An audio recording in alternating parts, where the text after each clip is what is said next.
Sean todos bienvenidos a un nuevo video tutorial de Aula Más. En la presente lección vamos a estudiar la nomenclatura de los óxidos básicos. Tenemos que un óxido básico se obtiene por la combinación de un metal con el oxígeno. Si se tiene que el metal es representativo, entonces escribimos la palabra óxido seguida del nombre del metal. Pero si el metal es de transición, se utiliza la nomenclatura tradicional o también se puede utilizar la nomenclatura stock. En este caso, la nomenclatura sistemática no es tan recomendable porque no nos brinda información tan precisa como si lo hacen la nomenclatura tradicional y la nomenclatura stock. Si decimos que un óxido básico se obtiene debido a la reacción de un metal con el oxígeno, podemos escribir dicha reacción de la siguiente forma, como X moles del metal M que van a reaccionar con Y moles de oxígeno, obteniendo entonces un óxido con la siguiente fórmula molecular, M sub X O sub Y.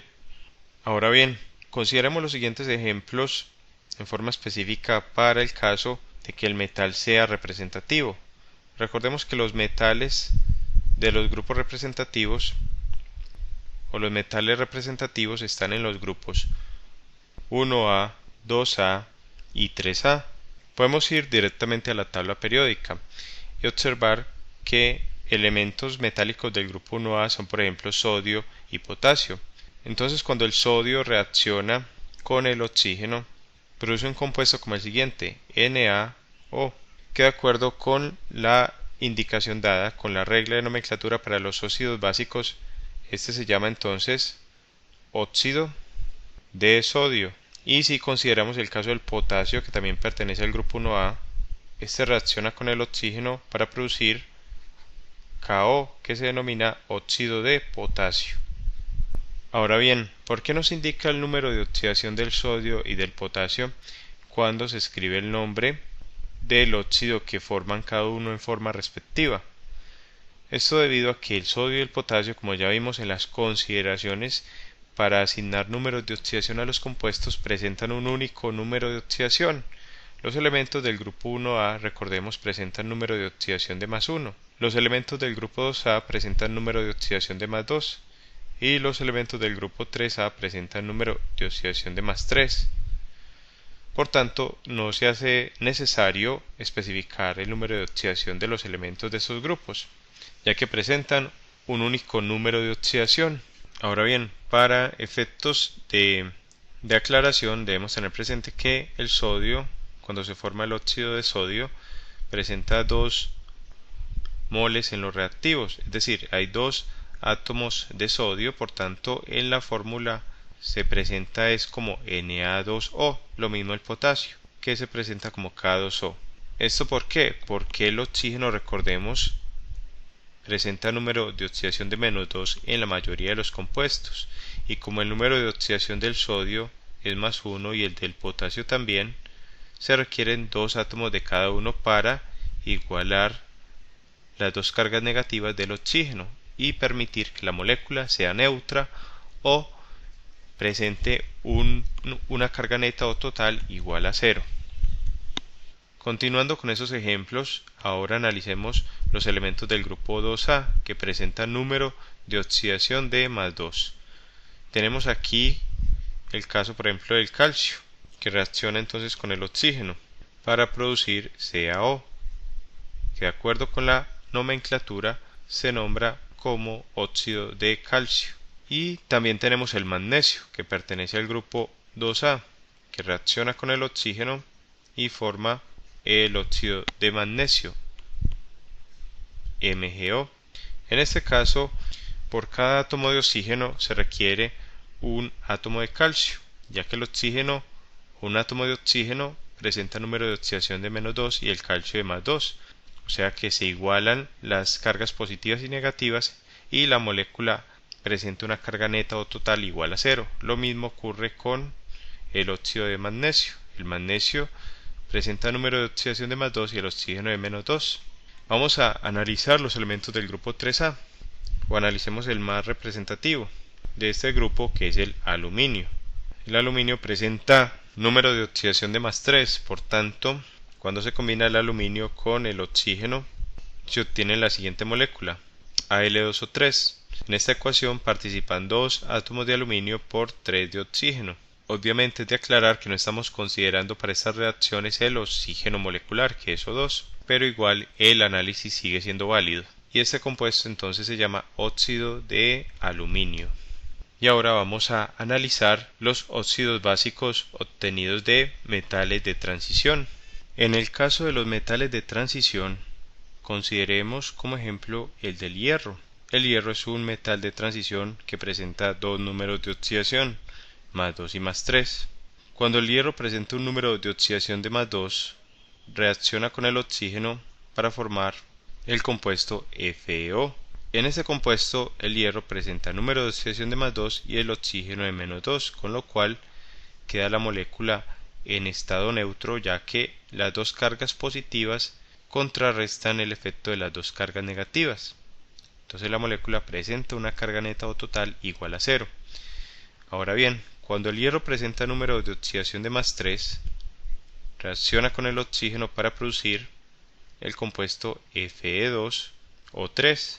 En este compuesto, el oxígeno presenta número de oxidación de menos 2, por tanto, multiplicando el superíndice menos 2 por el subíndice 3, el oxígeno está aportando 6 cargas negativas, y el hierro, podemos ver que hay 2 átomos de hierro, y para poder que el hierro aporte 6 cargas positivas, y así poder igualar a las 6 cargas negativas, debe presentar un número de oxidación de más 3.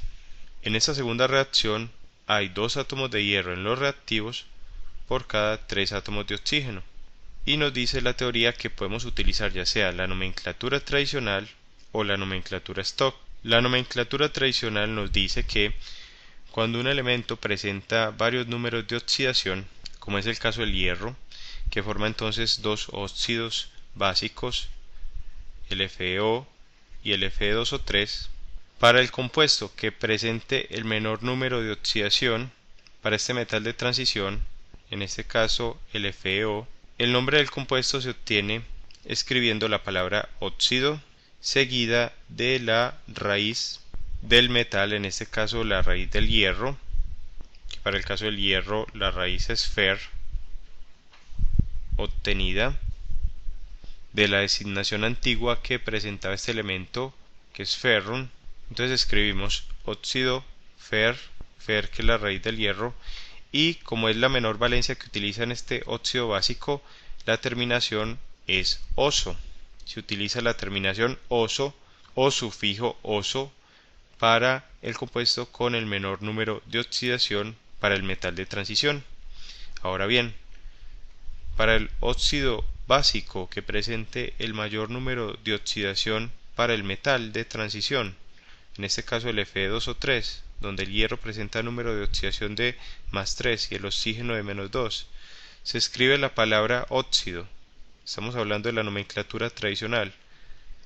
Luego escribimos la raíz del nombre del metal, Fer, seguido de la terminación o sufijo ico. Entonces el sufijo oso indica que el metal está utilizando su menor número de oxidación y el sufijo ico indica que el metal utiliza su número de oxidación mayor en el óxido básico que está formando. Esto es lo que nos dice la nomenclatura tradicional respecto del nombre para los óxidos básicos.